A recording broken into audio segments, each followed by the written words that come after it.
Pernah nggak sih ngerasa persaingan bisnis semakin sengit dan panas? Apakah kamu sering terinfluence dengan instastory selebgram? Langsung order GoFood saat YouTuber makan enak.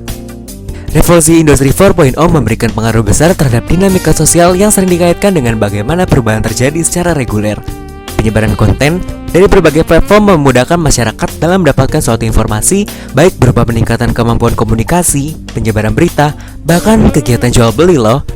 Dari kondisi tersebut, penyebaran konten sangat berpengaruh besar terhadap naiknya tingkat penjualan pada suatu produk. Terlebih lagi di era digital saat ini, e-commerce secara signifikan meningkatkan aktivitas jual beli karena budaya masyarakat mengakses informasi mengenai produk yang mereka inginkan. Bagaimana pengembangan pemasaran produk pada saat ini? Pemasaran adalah cara menyeluruh dan terencana yang dilakukan oleh suatu perusahaan atau institusi dalam melakukan berbagai upaya agar mampu memenuhi permintaan pasar. Tujuan utamanya yaitu untuk memaksimalkan keuntungan dengan membuat strategi penjualan. Namun, seiring berkembangnya zaman dan teknologi, sistem pemasaran telah berubah menuju ke arah yang lebih efektif serta efisien. Lalu, apa sih pemasaran yang relevan dengan perkembangan teknologi informasi saat ini? Yep, cyber marketing. Cyber marketing adalah penggabungan antara teknologi internet dan pemasaran secara langsung dengan tujuan untuk menghasilkan profit. Berkenaan dengan sejarahnya, sejak awal abad 21, penggunaan komputer tak hanya terbatas pada pengumpulan, penyimpanan, dan pemrosesan data, tetapi penerapannya telah mengalami perubahan revolusioner dengan lahirnya internet. Lambat laun, pesatnya pertumbuhan aplikasi internet dapat memengaruhi berbagai bidang seperti pendidikan, perdagangan, pemasaran, komunikasi, manajemen, serta entertainment. Sehingga hal itu menjadi bagian tak terpisahkan dari kehidupan kita sehari-hari. Selain itu, saat ini populasi penggunaan internet di Indonesia juga meningkat pesat loh. Cyber marketing menjadi sangat diperlukan dalam segmen e-commerce nih. Apa saja sih manfaat cyber marketing? Akses 24 jam, menjangkau pasar mancanegara, mengurangi biaya pemasaran, memudahkan entrepreneur untuk membangun customer relationship. Apakah cyber marketing mampu menciptakan impulsive buying pada konsumen? Impulsive buying atau pembelian impulsif merupakan suatu gaya berbelanja yang didasarkan kepada emosi yang berasal dari dalam individu konsumen itu sendiri. Faktor emosi merupakan hal terpenting dalam melakukan kegiatan tersebut nih. Impulsive buying identik dengan pembelian tak terencana. Impulsive buying erat kaitannya dengan perilaku konsumtif loh.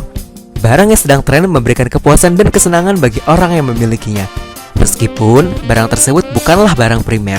Salah satu faktor yang mempengaruhi pada era ini ialah faktor media informasi. Media informasi yang berkembang pesat saat ini terjadi karena adanya kemajuan teknologi melalui internet. Maraknya aktivitas jual beli melalui e-commerce Indonesia ini dapat disebabkan oleh berbagai macam faktor. Salah satunya adalah penyebaran konten branding yang dilakukan oleh sosial media influencer. Peningkatan teknologi membuat informasi mengenai keunggulan dan manfaat yang didapatkan dari produk tersebut dapat dengan mudah masyarakat ketahui. Terlebih lagi, orang-orang yang selalu ingin mengikuti gaya kekinian dari trendsetter terpengaruh oleh barang-barang yang dipromosikan sehingga terjadilah perilaku konsumtif. Diperkuat dengan adanya influencer, peningkatan jumlah pembelian dan atensi publik yang terjadi secara signifikan pada e-commerce Indonesia menunjukkan perilaku konsumtif terjadi di masyarakat karena teknik promosi persuasif yang mereka lakukan dalam sosial media mereka. Tentunya berdampak pada kondisi sosial yang bersifat menguntungkan bagi para penjual dan penyedia jasa layanan e-commerce, di mana keuntungan yang mereka dapatkan akan semakin bertambah dari adanya peningkatan pembelian. Namun, berdampak negatif pada konsumen yang akan bertindak konsumtif.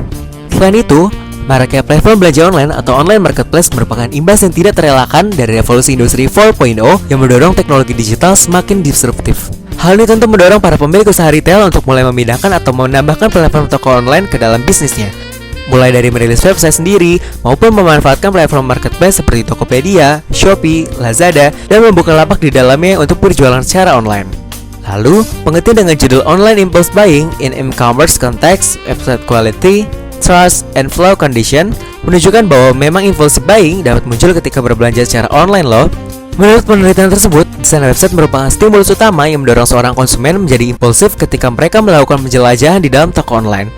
Kualitas dari website yang diuji dalam penelitian tersebut adalah terkait dengan display barang, desain visual website, tata layout, navigasi website, kecepatan rendering website, kemudahan pencarian barang, dan kejelasan informasi. Ternyata, aspek-aspek tersebut dapat meningkatkan kepercayaan seseorang terhadap website tanda toko online tersebut.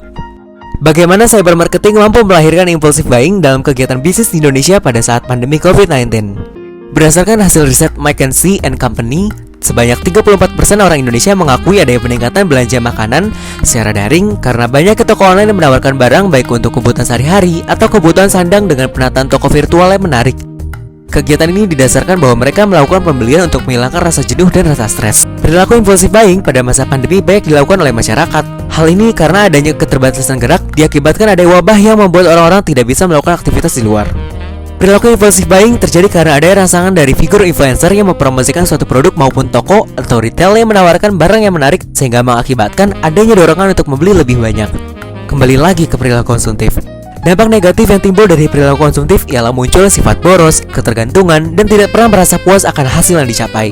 Oleh karena itu, untuk menghindari dampak negatif dari perilaku konsumtif dapat dilakukan dengan cara menabung, berhemat, maupun dengan cara investasi. Sikap bijak terhadap segala macam promosi barang dan jasa di internet, terutama dari sosial media influencer, sangat dibutuhkan untuk dimiliki oleh setiap konsumen. Diperlukan ada sikap keingintahuan terhadap suatu barang dan jasa yang akan dibeli dalam bentuk mencari informasi atau berupa review produk sehingga lebih mempercayai baik buruknya produk tersebut. Selain itu, konsumen pun harus lebih mengetahui apakah barang yang akan dibeli adalah suatu kebutuhan atau hanya keinginan tanpa mengetahui manfaatnya. Dengan upaya tersebut, maka sikap konsumtif dapat diminimalisir. Di sisi lain, seiring majunya teknologi informasi di Indonesia, persaingan bisnis akan semakin ketat dan panas. Oleh karena itu, kegiatan bisnis di Indonesia maupun mancanegara memerlukan adaptasi dan inovasi yang terus dikembangkan untuk tetap survive, bersaing secara sehat dalam cyber market dengan potensi jangkauan konsumen yang sangat luas. Wah, sekarang kamu semakin tahu tentang bagaimana cyber marketing bisa membuat impulsive buying hingga menimbulkan perilaku konsumtif. Terima kasih sudah menyaksikan video ini, semoga membantu, and I'll see you on my next video. Bye!